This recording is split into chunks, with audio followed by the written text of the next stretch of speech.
Hey guys, how's it going and thanks for coming. I'm Nick, and in this video we're going over money and relationships. So as everyone's staying home, not working with what's going on right now, I'm starting to lose my mind. So because I'm kind of between jobs and they delayed the start date, so I got some extra time for you guys. And I was thinking what we could talk about. So I was with my girlfriend, so I asked her, what are some money questions that people should talk about between partners? So she came up with the majority of them. I'll give credit where credit is due. She came up with the majority of these, and we got 15 of them for you guys, including a bonus at the end. So word of caution, this is probably not something to talk about on the first or second date. This is when you're like thinking of more serious things and actually starting to like each other to grow a future with each other. So that's what we're talking about. This isn't like, hey, first date, what's your credit score? Which I might have done, but whatever, that's just me. So bam, number one. Sorry if you can't read this, I'm still trying to get the hang of this whiteboard. But number one is bank accounts. You should really be open of how much money you guys have, especially if you're looking to grow with each other. You shouldn't be really hiding anything from anyone. So look at your bank accounts, checking accounts, like everything you got going on, you should kind of talk about it. God, my handwriting sucks. But number two is salary. You should really know what each other makes so you actually know what's going on in your household. So eventually if you want to combine incomes and everything like that, but you should know what one person makes, what the other person makes. And if one person decides to be like a stay-at-home parent or something like that, again, you should know what your household income is so you could kind of determine how you could live that way. Moving on to number three, possible first date question is credit score. You should really know what each other's credit score is, because that a credit score, I don't want to generalize, but it gives you a pretty good understanding of what the person is, and it shows you their responsibility level. If they're late on payments and just forgetful of things and not paying things and everything like that, you should really know that, especially if you're planning on living with that person. So, especially if you're getting into houses and everything like that, you should really know what your credit score is and try to maximize that together. And at the same time, if one is better than the other, then one could also help the other out, saying like, hey, I got this high credit score by doing this, and having a low utilization rate and everything like that. You should really talk about it. But number four is financial goals. What the heck are your plans for the future? So you shouldn't just be like running off hoping for the best in your life. You should really discuss what you want to do. So how you want to save, how you want to, do something for a house, or, whatever you want to do, or goals toward retirement, and how you really want to structure your life. If you guys have different goals, things are going to be complicated. Another thing that could make things extremely complicated, number five, are cars. You should really talk about your car situation. If someone wants a $100,000 car when your salary doesn't afford a $100,000 car, that's an issue. So you should talk about if you want to buy, if you want to lease, if you want to, get used cars, new cars, and everything like that.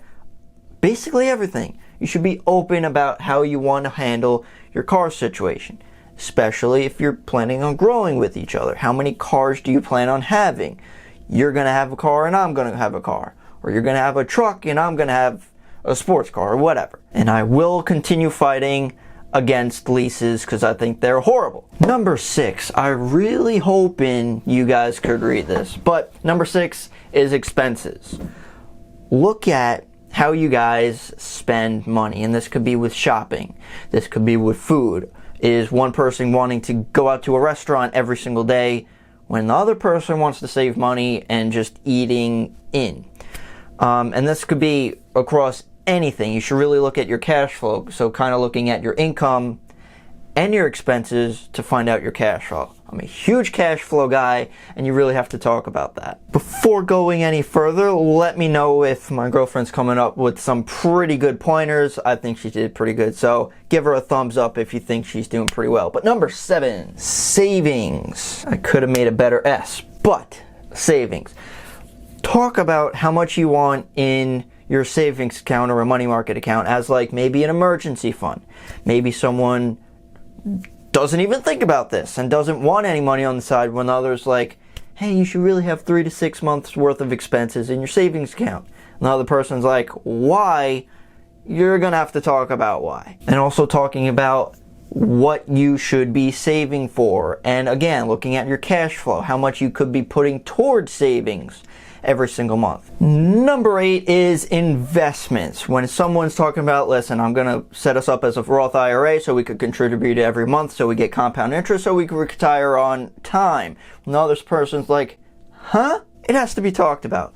You know, look at what kind of investments you guys might want. Some stocks, some bonds, some real estate, some whatever. You should really talk about how you want to have it set up so you could grow your wealth together. And if you haven't realized already, I'm the investment guy in the relationship. Number 9 is vacations. This could be a big one because some people might want more than others or might want fancier places than others. So if one person wants to go on vacation every 3 months, another person's like trying to get their act together, trying to like grind and start their own business or whatever, so they might take a couple years off, you gotta kind of discuss that. So maybe if you want one a year, you know, whether you want to go away to Europe, that's going to cost $10,000, or maybe not right now, but maybe like a cruise that's kind of a little bit cheaper or more affordable than some fancier vacation. Number 10, again, this might not be the best first date question, but this is when you're really starting to like think of the future. Would have to be like wedding stuff, engagement stuff, honeymoon, where you're, like all that type of stuff, because this could be a huge thing. One, I think, is kind of ridiculous. The average wedding's like $30,000 or something like that.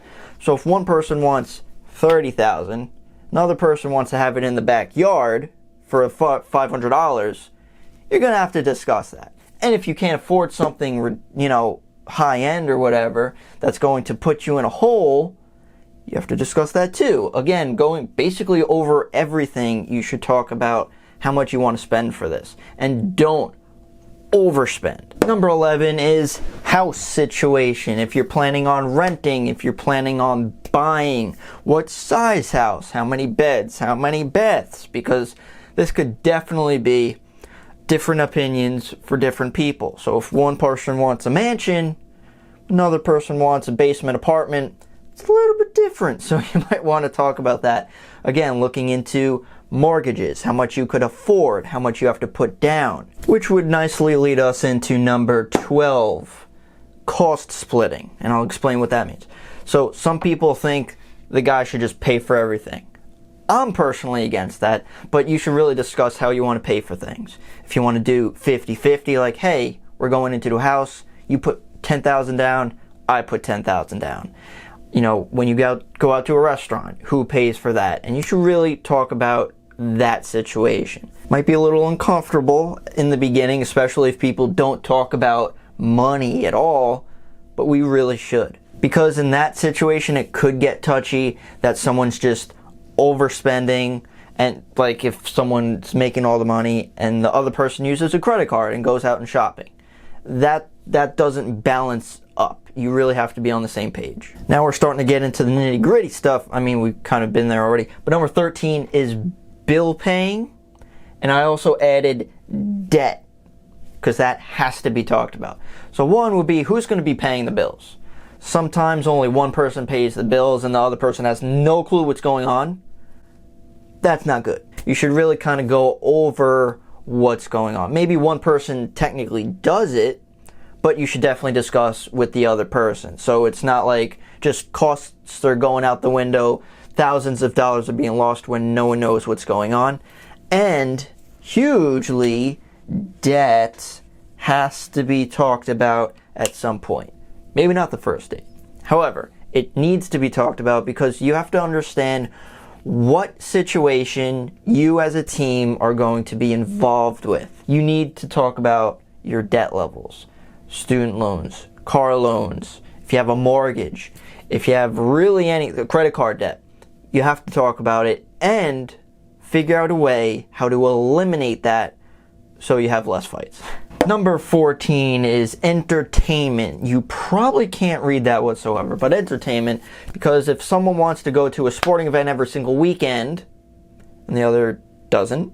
Maybe for they don't have salary or too much expenses, or they're trying to save, and or someone wants to go out to a bar every single weekend. You really have to discuss your entertainment situation. If you want to go out to maybe a concert once every so often, then talk about that. Going together or separate could be something else, because if you don't like each other, maybe you want to go to different concerts. But if you don't like each other, maybe you shouldn't be together in the first place. Number 15, definitely a thing that people have to talk about, because people want them, other people don't. Kids, because they could be very expensive. And especially if you have none of this sorted out, and then you're just going to crumble with the child at the same time. So you have to establish yourself, talk about how many you want, how you want to handle the situation, the maintenance between each person, and how you want to stay a team while tackling children. And that could go into even deeper things like insurance, because what if something happens to you guys? Or their education. Are you going to save for their college? How are you going to teach them, especially about money and relationships? You got to teach your kids about money, or else they end up having nothing at all. So it definitely has to be talked about. That could be a big one and could destroy relationships. And bonus time, you thought it was over, but it's not. Although all of these are very important, but I think the bonus thing, the most important thing you could do, the most important money question to ask someone else is everything. Is every single money question. You have to be open entirely. You shouldn't be hiding anything from someone. You should ask everything. So all money questions are the best questions, because, listen, if you're going to be a team, you're going to have to act like one. And that could be very complicated, especially with communicating. And if someone doesn't agree with any of these, you're going to have to discuss it. So thank you so much for watching, guys. If you have any questions, comments, concerns, please leave them down below. I love to hear what you guys have to say. Would you add any more to this list? I think this was a pretty good covering of what we should talk about money-wise. Give this video a thumbs up for the girlfriend. I'm not sure if I'll bring her on. We might discuss it, but you can talk about it in the comments section. But thanks so much for watching, guys. Really appreciate it. Don't forget to subscribe for more videos, and I'll see you in the next one.